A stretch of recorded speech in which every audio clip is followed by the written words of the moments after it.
ఆగమైపోతున్నది తెలంగాణ అంధకారంలున్నది, తనవంత గాయాలతో నిలవెల్ల మోసపోతూ ఉన్నది. బాపు కేసీఆర్ ఆనాటి రోజులే బాగుండెనో, మా కన్న తండ్రిలాగా పేదోళ్ళ కడుపున పెట్టుకుండో.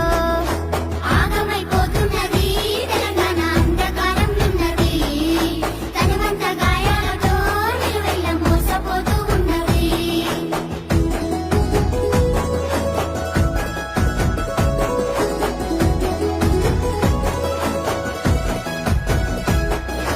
హామీల మేనిఫెస్టో రేవంతు అటికెక్కి కూసున్నదా, అన్నదాత రైతుల రుణమాఫీ అంగడి పాల